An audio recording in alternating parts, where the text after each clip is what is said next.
अब हम बात करते हैं विजय माल्या की। विजय माल्या के खिलाफ मुंबई सेशंस कोर्ट ने तो गैर जमानती वारंट जारी कर दिया। ईडी की याचिका पर जारी हुआ गैर जमानती वारंट। 9,000 करोड़ के कर्जदार उद्योगपति विजय माल्या देश छोड़कर जा चुके हैं। भारतीय जांच एजेंसियां माल्या को देश लाने की कोशिश में जुटी हैं। सुप्रीम कोर्ट ने माल्या से उनकी संपत्ति का ब्यौरा मांगा है, लेकिन उससे पहले ही एबीपी न्यूज माल्या की देश और विदेश में संपत्तियों पर बड़ा खुलासा कर रहा है। माल्या की 40 से ज्यादा कंपनियों का पता चला है जिनकी कीमत हजारों करोड़ों में है। ये कंपनियां भारत के अलावा स्कॉटलैंड, नेदरलैंड्स, दक्षिण अफ्रीका, नेपाल, चीन में शंघाई, इन सब जगहों पर है। कभी देश की बड़ी और ताकतवर हस्ती रहे विजय माल्या विदेश में छिपे छिपे घूम रहे हैं। माल्या भारतीय बैंकों के 9,000 करोड़ रुपए लेकर भागे हुए हैं। माल्या को वापस लाने की कोशिश तो हो ही रही है, साथ ही जांच एजेंसियां उनकी कंपनियों और अचल संपत्तियों की जानकारी भी जुटा रही हैं। आयकर विभाग, सीबीआई और प्रवर्तन निदेशालय अपने अपने स्तर पर जानकारी इकट्ठा कर रहे हैं। इस बीच एबीपी न्यूज को जो पता चला है वो चौंकाने वाला है।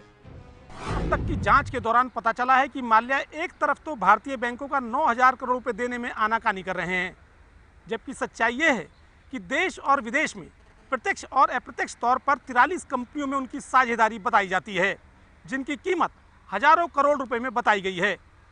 जांच एजेंसियां इन कंपनियों की असली कीमत पता लगाने के बारे में कोशिश कर रही हैं। माल्या का मायाजाल दुनिया के कई देशों में फैला हुआ है। ब्रिटेन, स्कॉटलैंड, नेदरलैंड्स, दक्षिण अफ्रीका, नेपाल, चीन, अमेरिका और बहामास तक माल्या की कंपनियां और संपत्तियां मौजूद हैं। सूत्रों के मुताबिक जिन 43 कंपनियों का पता चला है, उनमें 23 कंपनियों में माल्या ग्रुप की सीधे हिस्सेदारी है। फोर सीजन्स वाइन लिमिटेड में 100% हिस्सेदारी है। United Spirits Trading Shanghai Company Limited में 100%, Jasmine Flavours and Fragrances Private Limited में 100%, शॉवलेस ब्रूवरीज लिमिटेड में 100%, पामर इन्वेस्टमेंट ग्रुप लिमिटेड में 100%, यूएसएल होल्डिंग्स लिमिटेड में 100%, McDowell and company Scotland limited में 100%, सॉवरेन डिस्टिलरी लिमिटेड में 100%, मैकडॉवेल नेपाल लिमिटेड में 82% हिस्सेदारी विजय माल्या की है। इनके अलावा अप्रत्यक्ष तौर पर भी माल्या ग्रुप की साझेदारी 20 कंपनियों में बताई गई है। विजय माल्या की शॉवलेस ओवरसीज लिमिटेड में 100% हिस्सेदारी है। यूनाइटेड स्पिरिट्स ब्रिटेन लिमिटेड में 100% हिस्सा है। यूएसएल होल्डिंग्स यूके लिमिटेड में 100% हिस्सेदारी है। जेआईएचएल नॉमिनीज लिमिटेड में 100% हिस्सेदारी है। साथ ही white and Mackay group limited, Montrose international South Africa में भी विजय माल्या की साझेदारी है। इन 43 कंपनियों के अलावा विजय माल्या ग्रुप की लंदन, अमेरिका और दक्षिण अफ्रीका के अलावा अनेक विदेशी आइलैंड्स पर भी अचल संपत्तियों की जांच की जा रही है। सूत्रों का कहना है कि इसके अलावा उनके ग्रुप के सैकड़ों करोड़ रुपए के समुद्री जहाजों और दूसरे जहाजों के बारे में भी आधिकारिक जानकारी मांगी जा रही है। विजय माल्या के बैंक लोन के बारे में सुनवाई के दौरान सुप्रीम कोर्ट ने विजय माल्या से उनकी देश विदेश में मौजूद चल अचल संपत्ति की जानकारी मांगी है। जांच एजेंसियां माल्या से मिली पहले की जानकारी का मिलान नई जानकारी से भी कर रही हैं, ताकि पता चल सके माल्या ने कितनी बातें छुपाई थी। माल्या की बहामास में मौजूद कंपनियों और ट्रस्ट के बारे में भी जांच की जा रही है।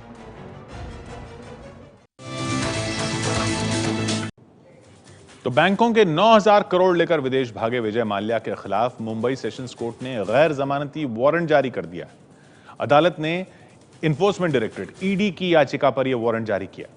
वहीं सरकार और जांच एजेंसियां इस कोशिश में लगी हैं कि माल्या के खिलाफ हर कदम कानूनी सलाह मशवरे के बाद उठाया जाए, जिससे माल्या के खिलाफ कड़ी कानूनी घेराबंदी की जा सके और जल्द से जल्द उसे भारत लाया जा सके। सरकार की कोशिश यह भी है कि आने वाले संसद सत्र में विपक्ष को माल्या के मुद्दे पर उसे घेरने का मौका न मिले।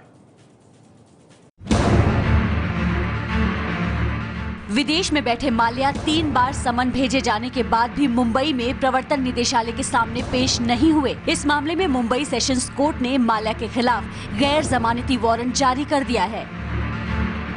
इसके बाद अब जांच एजेंसियों की ये कोशिश होगी कि माल्या के खिलाफ इंटरपोल का रेड कॉर्नर नोटिस जारी हो सके, जिससे ब्रिटेन पर उन्हें भारत भेजने का दबाव डाला जा सके। दरअसल सरकार माल्या पर कानूनी शिकंजा मजबूत करने के लिए हर वो कदम उठा रही है जिससे माल्या को बचने का मौका ना मिल सके। सूत्रों के मुताबिक जांच एजेंसियों को यह पता है कि विजय माल्या उनके हर कानूनी कदम का जवाब खोज रहे होंगे। यही कारण है इन्फोर्समेंट डायरेक्टरेट, इनकम टैक्स और सीबीआई ने विजय माल्या के बारे में देश और विदेश से जानकारी इकट्ठी करनी शुरू कर दी है। हर उस जानकारी को खोजा जा रहा है जो देश और विदेश दोनों जगह की कोर्टों में काम आ सके। वहीं माल्या सरकार के हर उस कदम के कानूनी विरोध की तैयारी में लगे हैं जिसके तहत उन्हें भारत लाने की कोशिश की जा रही है। सूत्रों के मुताबिक माल्या अपने पासपोर्ट को रद्द किए जाने संबंधी विदेश मंत्रालय के नोटिस का भी जवाब देने जा रहे हैं। सूत्रों ने बताया कि जांच एजेंसियां पूरी जांच के दौरान इस बात को उभारने की कोशिश करेंगी कि विजय माल्या के पास देश और विदेश में हजारों करोड़ रुपए की कंपनियां हैं, लेकिन उन्होंने भारतीय सरकारी बैंकों से लोन लिया और लोन का पैसा विदेशों में भेजा और जब उन पर पैसा देने का दबाव बढ़ा तो वो विदेश चले गए और अब वो पैसा वापस नहीं करना चाहते। इसके अलावा उन्होंने कई अहम जानकारियां भारतीय सरकारी एजेंसियों से छिपाई और कानून का उल्लंघन किया। माल्या की कोशिश है कि इस पूरे प्रकरण को लंबी कानूनी लड़ाई में उलझाया जाए और शुरुआती दौर में ये बताया जाए कि बैंकों का मामला सुप्रीम कोर्ट के सामने लंबित है, जिसके लिए वो पैसा वापस करने का प्लान भी तैयार कर रहे हैं। वहीं ईडी ने जो मुकदमा दर्ज किया है वो भी आईडीबीआई बैंक के 900 करोड़ रुपए से संबंधित है, जिसकी जाँच सीबीआई भी कर रही है और वो सीबीआई को कई बार अपना बयान दर्ज करा चुके हैं। ऐसे में उसी मामले में ईडी जो पूछना चाहता है वो सीबीआई को भी बता चुके हैं। यानी माल्या ये कोशिश करेंगे कि जब तक सुप्रीम कोर्ट में मामला लंबित है उनके खिलाफ कानूनी कार्रवाई नहीं की जानी चाहिए।